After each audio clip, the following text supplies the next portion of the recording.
என்ன செய்ய போறோம்னா நிறைய ஐஸ் தண்ணி குடிக்கணும் இல்லையா? ஐஸ் தண்ணி குடிக்கிறதுனால யாரெல்லாம் சீக்கிரம் சாவணும்னு நினச்சிங்கன்னா நல்லா குடிங்க. யாரெல்லாம் உயிரோடு நல்லா வாழணும் அப்படின்னு ஆசைப்பட்டீங்கன்னா ஐஸத்தை முடிஞ்சால் குறைச்சிருங்க, விட்டுருங்க. ஏன் அப்படின்னா இப்போ நம்ம வந்து நாச்சி குறை மீ குறையெல்லாம் சாப்பிட்றோமா இல்லையா? நாசிலிமாலாம் கொடுக்குறாங்களா இல்லையா? இது சாதாரண பிளைன் வாட்டர் சாப்பிட்டு என்ன செய்கிறோம்? தண்ணி குடிக்கணுமா இல்லையா? தண்ணியில் வந்து ஒரு 2 கரண்டி எண்ணெய் சேர்த்தா என்ன ஆகுது? மிதக்கிட்டு மேலே வருதா இல்லையா? ஸோ யாரெல்லாம் சாப்பிட்டு சோறு சாப்பிட்டுட்டு எண்ணெயை சம்பாலாம் சாப்பிட்டுட்டு வெறும் பச்சை தண்ணி குடிக்கிறாங்களோ அவங்களுக்கு கொழுப்பு தங்கும். ஏன் தங்கம்? கொழுப்பு கண்டிப்பாக தங்கும். அப்போ என்ன செய்யலாம் அப்படின்னா பச்சை இது சாப்பிட்ட பிறகு சுடுதண்ணில் குடித்தா நல்லது. எப்படி அப்படின்றது இப்போ காட்டுற மாதிரி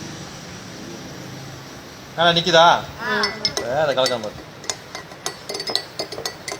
சுடு தண்ணி குடிக்கும் போது என்ன ஆகும்னா இந்த தண்ணியும் எண்ணெயும் ஒன்றா கலந்து போயிடும். ஆனால் பச்சை தண்ணியில் இருக்கக்கூடிய எண்ணெய் அப்படியே மேலே மிதக்கிட்டே தான் இருக்கும். புரியுதா?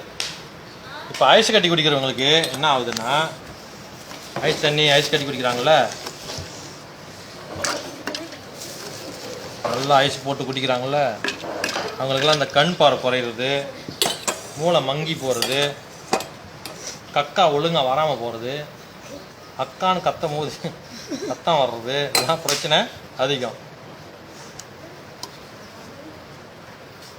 சமைக்கும் போது மீன் கறி சைவம் அசைவம் எல்லாத்துக்கும் போகிறாங்களே என்ன நாச்சலியமாக சாப்பிட்றோமா இல்லையா? இவர் இதை கலக்கும் போது என்ன ஆகுது?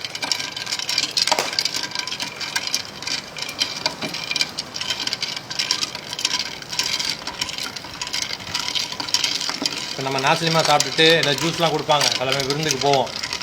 ஜூஸ்லாம் கொடுத்தா என்ன ஆகும்? ஒரு உடனே பார்த்து என்ன பேர் என்ன ஆகுது? கொலஸ்ட்ரால் ஆயிடுதா? யாருக்கெல்லாம் அந்த மாதிரி கொலஸ்ட்ரால் வருதோ என்ன தங்கிடுதோ முகம்லாம் கருப்பு கருப்பாக ஆகும். இந்த ஒரு பையனை மாதிரி பார்த்தேன்,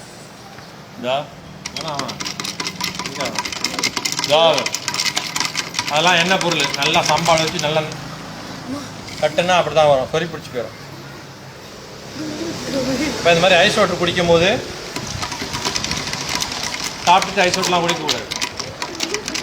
யாரெல்லாம் வந்து முடி சீக்கிரம் கொட்டி போடணுமோ ஐஸ் குடிக்கலாம்.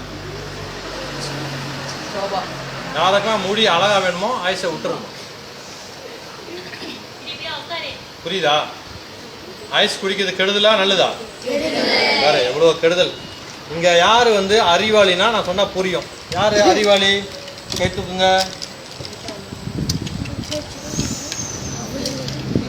இது வந்து எஸ்ட்ரோவில் பாருங்கள், குடிச்சதில் காட்ட போகிறேன். இவ்வளோ கொலஸ்ட்ரால் ஆகிடுது. அப்போ சைவமாக சாப்பிட்றவங்களுக்கு கொழுப்பு வருமா? கண்டிப்பாக வரும். யாரெல்லாம் ஐஸ் தண்ணி குடிக்கிறாங்களோ கொழுப்பு வரும். யார் ஐஸ் குடிக்கிறாங்க சீக்கிரம் செத்து போயிடுவாங்க, ஆயுஸ் குறைஞ்சிரும், மூளை மங்கம், படிக்கும்போது கவனம் அங்கே இருக்காது. ஆத்தியர் என்னமோ சொல்லி கொடுக்குறாங்க மாதிரி மரமண்டைக்கு ஏறாது. ஏன்னா இதெல்லாம் சாப்பிட்டு என்ன ஆகுது? அதனால் சாப்பாடு சாப்பிட்டக்கோட வெந்நீரை குடிக்கணும். தண்ணி கொஞ்சம் சூடாகவே குடிச்சு பதுக்கணும். சூடாக குடிச்சோம்னாக்கா நல்லது. பாருங்க இதில் பாருங்க எண்ணெய் அப்படியே மிதக்குது. இன்னொரு கண்ணி இருக்கும். சுடு தண்ணி குடிச்சோம்னா அந்த எண்ணெய் வெளிக்கு வழியாக வெளியேறும். வெளிக்கு போகும்போது ரொம்ப கஷ்டம்லாம் இருக்காது. புரியுதா?